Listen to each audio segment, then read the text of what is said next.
story of the Black Knight begins way back in 1899. Nikola Tesla, an inventor from Croatia, announced he was receiving an electrical signal which appeared to be intelligent. The signal was clearly repeated periodically with such a clear suggestion of number and order. This led him to believe that the signal was extraterrestrial communication. At first, he assumed that they were originating from Mars. Later, he changed that opinion and stated in a conference that the signal was coming from somewhere else in space. Fast forward to the 1920s, and various ham radio operators began to receive strange coded messages. One ham radio enthusiast recorded the signal and claimed he deciphered it, saying that it was a star chart centered on the Epsilon Bootis star system. In 1928 in Holland and again in 1929 aboard a research vessel in the South China Sea, they were transmitting sounds over the radio. The return echoes were examined, and they were not as neatly spaced as had been sent. In fact, they were highly irregular, ranging from 1 to 30 seconds in delay time. At the time, the discrepancies were explained as fluctuations in the ionosphere or magnetic disturbances, where the pitch or frequency of the sounds did not change, only the spacing of the echoes. In the 1970s, this mystery was carefully examined and deciphered by Duncan Newman, a scientist from Scotland. He plotted a vertical axis of the transmitted pulse sequence with a horizontal axis of echo delay time. The result was once again a picture of the constellation Bootis as it would have looked 13,000 years ago.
December 25, 1952, famous mathematician Lancelot Hogben called upon the scientific community to send radio signals deep into the solar system. Hogben said he had no desire to visit Mars, but it might be a good idea to have a few chats with the Martians before sending rockets across space for a possible unfriendly reception. Hogben planned to send a simple code through a series of radio messages in the hope that extraterrestrials would receive and decode them, and then send some kind of response. Did extraterrestrials receive these signals? And did we get a response which has resulted in one of the biggest cover-ups in human history? March 4th, 1954. Over 3 years before the launch of the first man-made satellite Sputnik 1, the Los Angeles Times released an article suggesting that scientists had reason to believe that some small objects may be orbiting the Earth. Clyde Tombaugh, the discoverer of the planet Pluto, and Dr. Lincoln La Paz, an astronomer from the University of New Mexico and a pioneer in the study of meteors, were assigned to search for the orbiting bodies.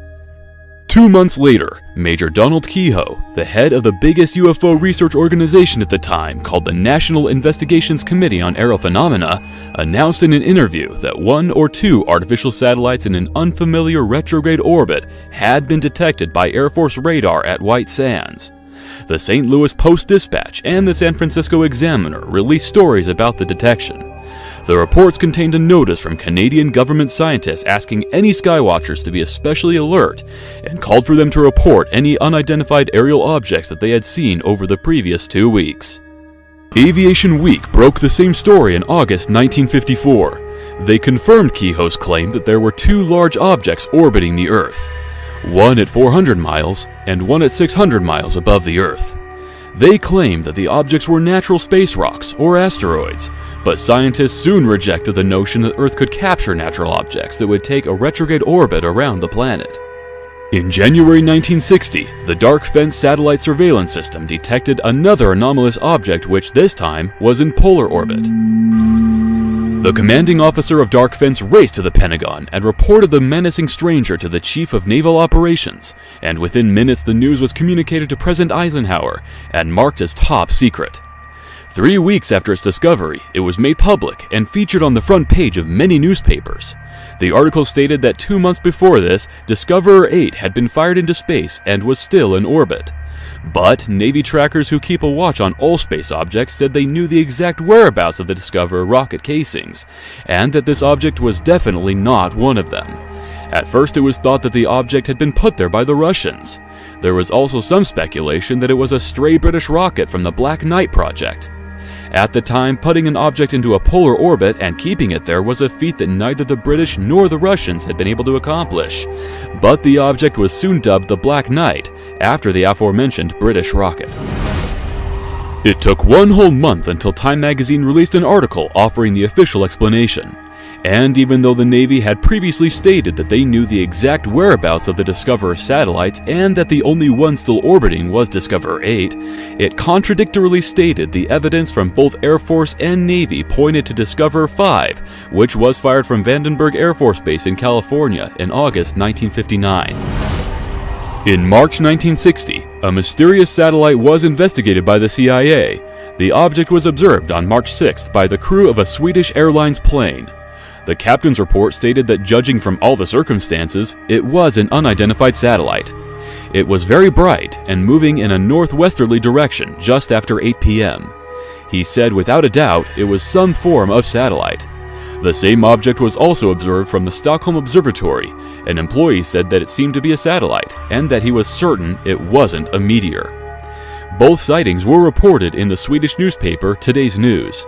The CIA report also talks of a so-called phantom satellite known as 1960 Alpha, which was also observed over Stockholm in Sweden on the same day. It was said to make a 90-degree turn before disappearing below the horizon. Another skywatcher was waiting to observe the phantom satellite at exactly the same time when he saw 2 objects which looked and moved like satellites make a 180-degree turn. In September 1960, reports of strange retrograde satellites were increasing and were causing quite a stir in the physics and astronomy community. Amateur astronomers from coast to coast and from Michigan to Missouri had reported seeing the objects. One object was said to appear at around the same time as the Echo 1 satellite, which was launched on August 12, 1960. Grumman Aircraft Corporation decided to set up a tracking station to capture a photograph of this mystery object.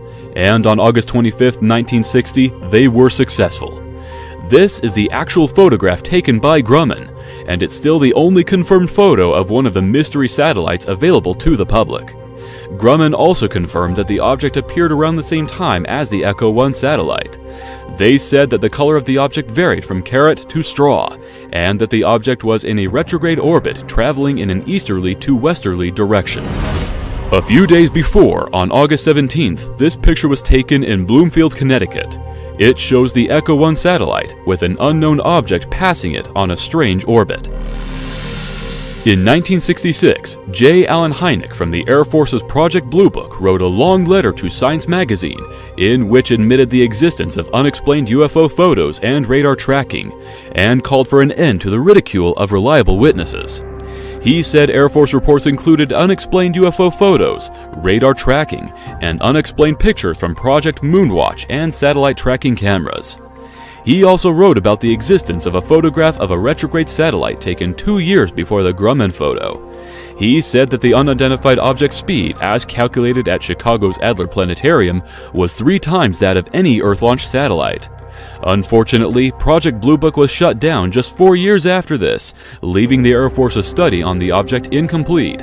But one case of a retrograde satellite does remain in the Blue Book archives. The report states that an object was spotted in June 1963. The object was in orbit and traveling 1.5 times the speed of a regular satellite. Arose as to whether they were artificial or natural. John P. Bagby, who worked in the research division of the Hughes Aircraft Company, wrote some articles concerning these odd satellites. In 1966, he wrote an article for the Nature Journal, stating that during the mid-50s he analyzed evidence of 2 swarms of such objects in retrograde orbits. He said that the brilliance of the objects to the naked eye caused most persons contacted to doubt that they were natural. He goes on to say that one of the objects had disappeared, and he thinks that it may have been a natural space rock which had decayed in the Earth's atmosphere during January 1966. So did it decay in Earth's atmosphere? Not according to Bagby's follow-up article, in which he states that he was able to optically observe the object in January 1967. He said that scientists had observed some strange radio anomalies, but they could not trace the origin. Bagby later analyzed the data, and was able to correlate it with the orbit of the retrograde satellite. He also suggests that the objects have changed orbit.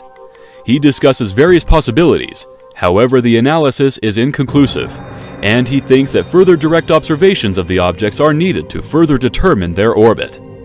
In 1981, Bagby clarifies that at least one retrograde satellite is still in orbit, and notes that a retrograde satellite had been spotted in orbit as early as 1880, when a group of retrograde bodies were seen orbiting over Germany. This was reported in the Nature Journal at the time. Despite all these observations, scientists remained adamant that the Earth would not be able to capture a natural satellite that would take a retrograde orbit around the planet. So after all of these observations, the question is still not settled. Could it be that these mysterious satellites are actually artificial, but scientists do not want to risk their reputation and say that there are 1 or more UFOs orbiting the planet? If you want to get an article published in a journal like Nature, you cannot say that Earth is being orbited by UFOs. To the readers of Nature and the general public, a natural satellite sounds more probable, and yet science does not accept the latter as fact. So what is going on? And is there any evidence of a cover-up? In 1961, computer scientist Jacques Vallée and his team were working at the Paris Observatory tracking satellites. They started tracking unusual objects that were not man-made satellites. The objects were quite elusive, but the team decided that they would pay close attention to the objects, even though they were not on the schedule of normal satellites. One night they were able to get 11 data points for one of the objects. They found that it was in a retrograde orbit, and noted that it was very bright and prominent. That same night, the person in charge of the project confiscated the tape, and the next morning he erased it through fear of ridicule. These events contributed to Vallée's long-standing interest in the UFO phenomenon. In an interview, Vallée stated that other observatories had made exactly the same observation, and that there was a lot of data that was never published. Adler Planetarium director Robert L. Johnson and his colleague Frank Judson had been studying a mysterious orbiting object which would intermittently appear. Speaking in a Newsday interview in 1960, they both positively stated that the object was not an artificial satellite or space rock. Judson said the object didn't maintain a regular schedule like other orbiting bodies, and that it appeared some nights, and some nights it didn't. They also confirmed that when it did appear, it was usually at about the same time as Echo 1, but going in the opposite direction and about twice as fast. The object was orbiting the planet at an incredible speed, and it remained unidentified. But when Judson was asked the inevitable question, he said he doesn't know what the strange object is, but he doesn't believe in UFOs. Finally, in 1954, Captain Howard T. Orville, head of the President's Weather Control Commission at the White House, was questioned on WFBR radio by Lou Corbin, who served in the U.S. Army Intelligence Corps during World War II. He was asked if he knew of any condition under which two objects could enter the Earth's atmosphere and pick up orbiting at 400 and 600 miles out. To which he replied, "Not that I know of. Your doubts are well justified." Mr. Corbin then asked if the two bodies might be space stations. Captain Orville replied, "Well, that is an interesting thought. I don't know of any set of circumstances that would account for two natural objects orbiting around the Earth." During a broadcast with the same station 3 years later, Captain Orville said that he held the same ideas on unknown satellites orbiting the Earth as he had previously expressed. When asked if there was any new information about the unknown satellites, Captain Orville said that it appeared that the military might have kept the matter from publication. "From the American people?" asked Mr. Corbin. In reply, Captain Orville said he did not wish to call it a deliberate cover-up. He then added, "But we didn't hear any more about it, did we?" So there we have it. Evidence of a cover-up, and the answer to why scientists do not accept that the Earth could capture natural satellites in a retrograde or polar orbit. Because whatever these things are, there is an enormous amount of evidence which suggests that they are not natural. They didn't maintain a regular orbit. They appear and disappear, and have an odd color. They also change direction and reflect radio signals, which is impossible for natural objects. In more recent years, we have multiple UFO reports from astronauts and numerous videos of various space shuttles being tracked by UFOs whilst in orbit, adding to the evidence that the Earth is being visited. Maybe Lancelot Hogbin's radio signals did prompt these strange satellites to appear in orbit around the Earth, or maybe they have always been here. Slightly earlier than this, in March 1960, Time magazine released an article explaining that a mysterious dark satellite had been detected in orbit by the US. The US once again went into a blind panic, thinking that it could be a surveillance satellite launched by the Russians. It took 2 whole weeks before an official explanation was issued.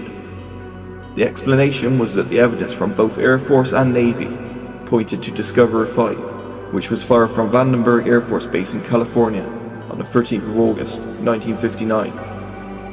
Discoverer 5 had been orbiting for 7 months at this point. Surely they were well aware of its position by now?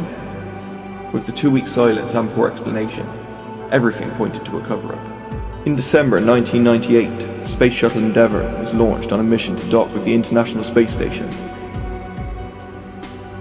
All of these links are to the following photos that were taken during the mission. To see the rest of the photos, either go to the links which will be posted below, or see our other video on the Black Knight. The photos are labelled as space junk on NASA's website. They were also once labelled as a blanket which was lost on the mission, and even a seat. If they are any of these, then why keep changing the explanation? Many people believe that this is just another NASA cover-up, and that these are actually images of the Black Knight satellite. Whether these are actual pictures of the Black Knight or not, with all of the evidence contained in this video, we know that the Black Knight is real, and that it's probably still in orbit to this day. And being in polar orbit, we know that whoever put it there wanted it to be found. Whether NASA or anybody else has responded yet is not known, and probably won't be for a very long time.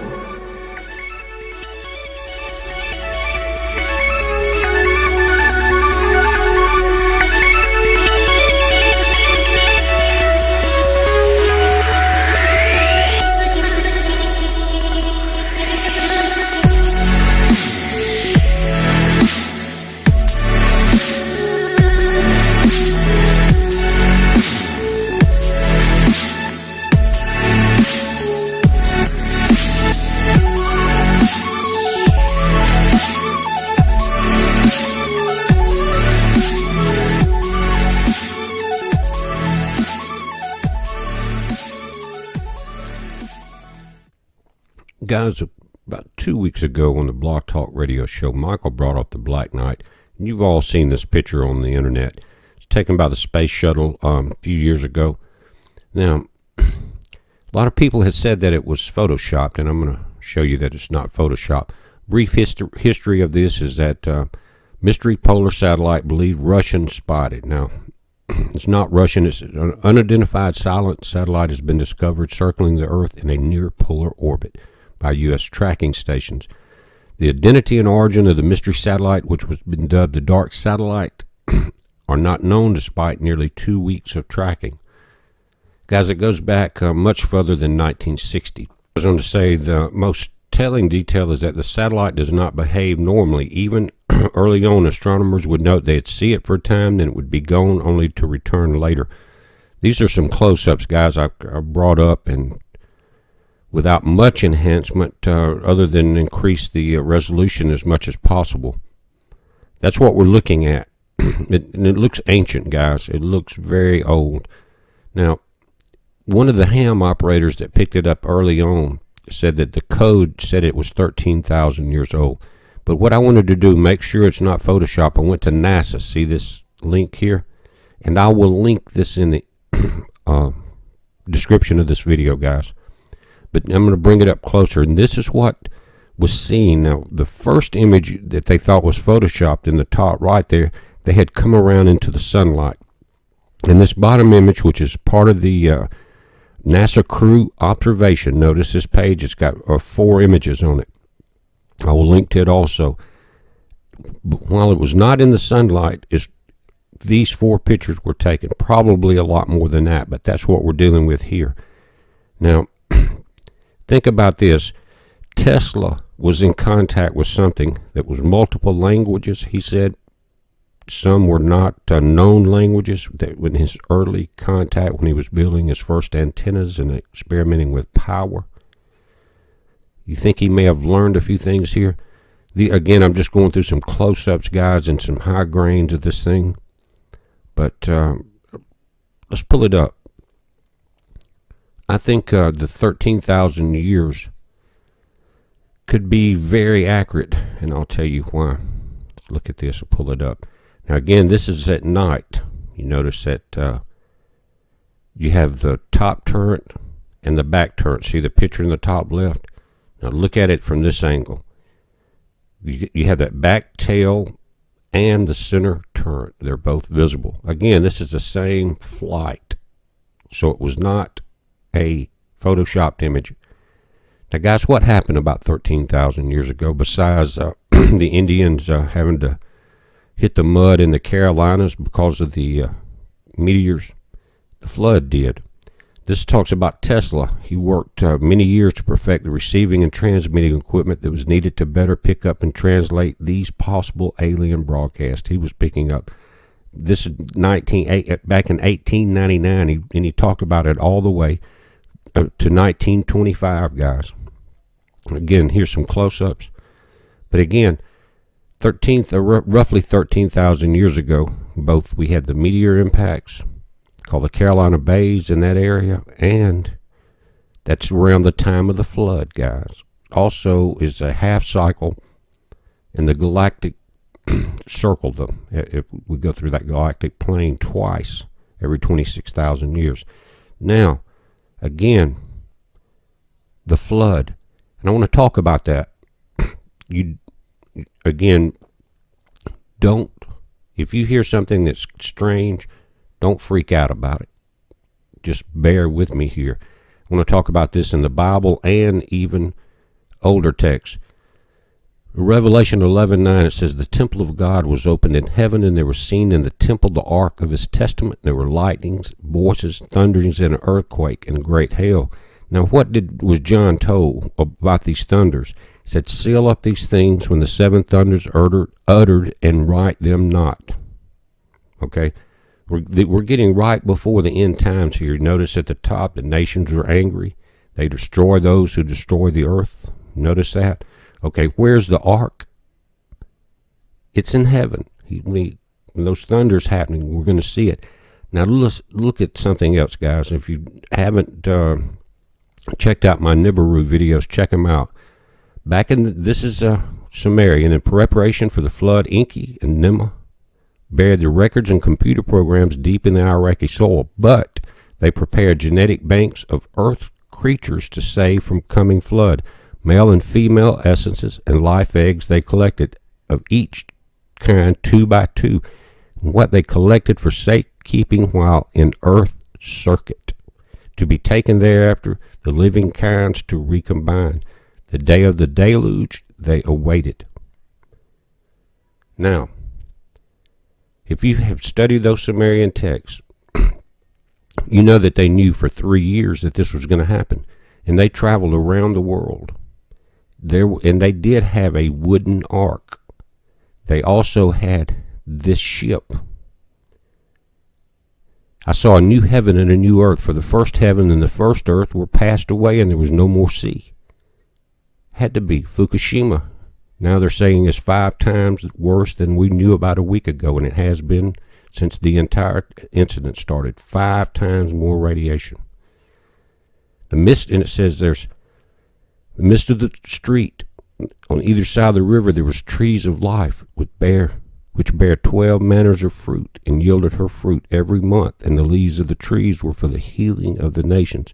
Guys, this is after Christ sets his foot down. This is the beginning of the millennium. Where does the ark come from? Comes from heaven. Where does the city come from? Comes from heaven. Goes on to say that, behold, I come quickly. Blessed is he that keepeth the sayings of the prophecies of this book. Now, guys, that ship is ancient. Again, they collected for safekeeping while in Earth's circuit to be taken. That ship is still there, if this is what I think it is, and it looks ancient. Now, if they know this is here, why haven't they messed with it? Again, we talked about on the radio show many times, they don't have the technology. This thing can move. It probably has technology to destroy anything that attacks it. Now, also, what if the elite are told this is their ark? They wouldn't attack it, would they? We're really not sure what we're dealing with, guys. I'm looking at past history, looking at what we have before us. It's a heads up. Be safe.